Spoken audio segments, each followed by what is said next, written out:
You've probably read the title and thought, a paradox in ETS2 and ATS, what could that even mean? Has A. Salvatore finally gone crazy? Well, no, not yet anyway. In simple words, a paradox is when something feels almost absurd, two truths that exist at the same time, two things that are individually good and that in theory should work perfectly together, but somehow when joined, they don't. Because in ETS2 and ATS, the paradox is as follows. Two of the most important pillars that kept these games alive for over a decade are also the two things that constantly collide, creating debate to a point where you can't even decide which one should be your priority. A love and hate relationship where we love them both, but every now and then we hate what happens because of them. On one side, SCS Software updates progress, innovation, and the future of the vanilla games, and on the other, the mods, the community creations that give these worlds color, meaning, and soul. Both are good, both are necessary. So how is it possible that every now and then they end up hurting each other?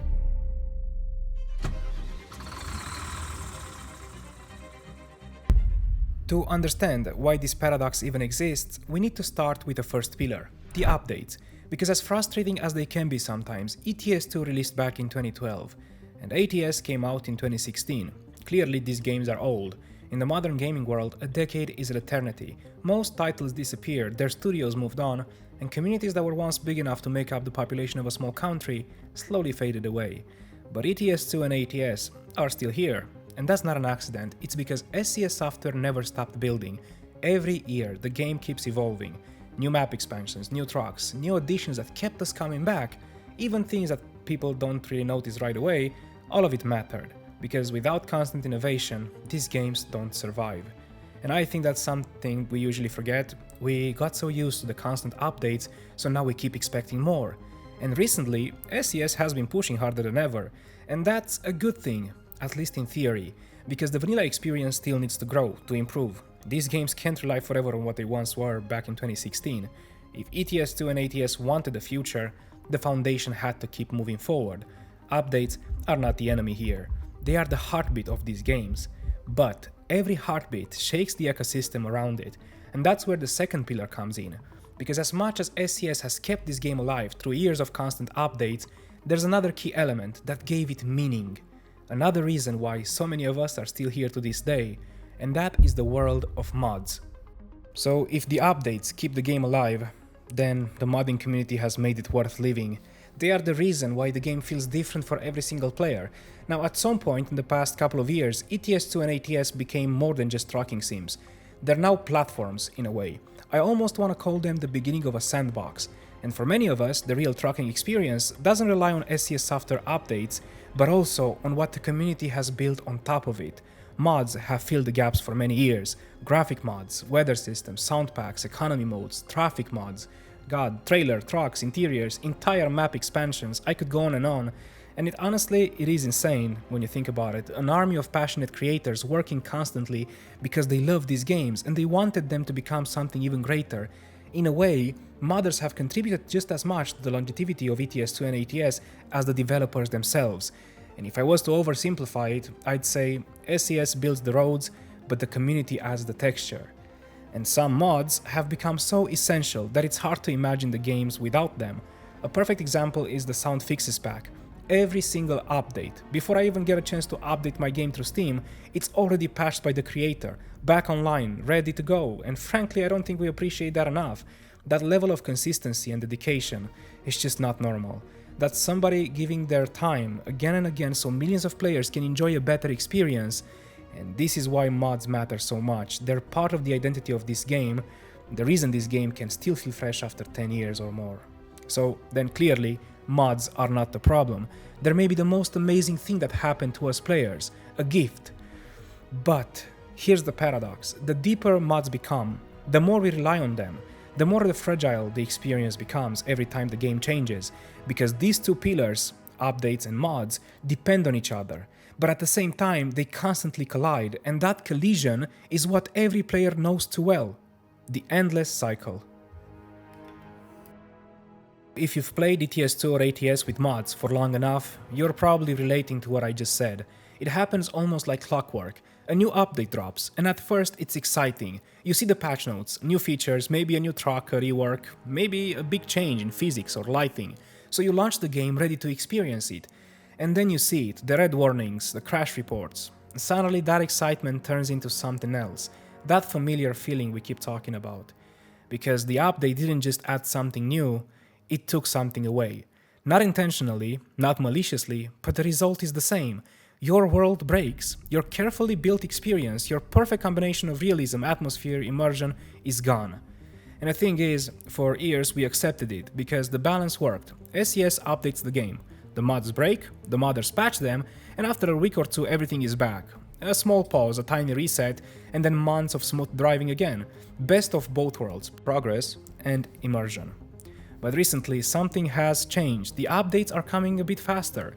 And I'm talking major ones like core systems, physics overhaul, UI redesigns, engine changes. Open betas introducing huge shifts under the surface, and again, this is not a bad thing. It shows that SCS is investing into the future of these games, but also it means that the cycle we had to deal with, every 3 or 4 months is tightening. Almost like the gap isn't closing anymore before the next wave hits. So you update, the mods break, you wait, things recover, and then another update is already around the corner, and as a player that wears you down, because at a certain point it's less about progression and it starts feeling like rebuilding something all over again. So now every update becomes a choice. Do you stay on the old version so you can keep the experience you love, or do you move forward and accept that for a while your world will fall apart? It's an endless cycle indeed, and when mods are free it's frustrating but understandable. When money comes involved, however, and when you already paid for an experience, that cycle becomes something even more complicated. And that's where the paradox hits even more. I think this is where the community starts splitting up a bit. When a free mod breaks after an update, it's frustrating, sure, but most of us understand it. These creators owe us nothing. They work out of passion in their free time, and we're lucky to have what they give us to begin with. But paid mods change that feeling. Not because the creators are ill-intended, but because the stakes are higher. Imagine paying $20 for a seasonal overhaul, something like the full winter experience. In my case, I had so much fun with that. The atmosphere, the roads, the immersion, it genuinely made ETS2 feel fresh again. And then Open Beta 1.58 dropped. I really wanted to try it, play with the updated Renault truck, so naturally I update my game, and then most of my mods broke, including the one that I just paid for. So I only got to enjoy it for a week before the update resets everything. Now, is it SCS fault that they're improving the game? No. Is it the modder's fault that they cannot patch it instantly? Also no. These things take time and we can't control their timeline, but as a player it still hurts, because you're stuck in the middle of two good things that don't always align. And for paid creators the pressure becomes heavier, because updating these mods faster is now a responsibility, not just a passion project. Nobody's the villain here, but the frustration is real. So this is how this paradox plays out. Two amazing things end up colliding with each other. Maybe you don't feel it right away, and it doesn't bother you as much. Maybe you're new to this world, so your patience hasn't been stretched. But for most of the veterans, that patience is so far stretched that it's almost at the breaking point. Now, I thought about this for a long time, and this doesn't just affect ETS2 or ATS. This is a dilemma that has existed for years across gaming.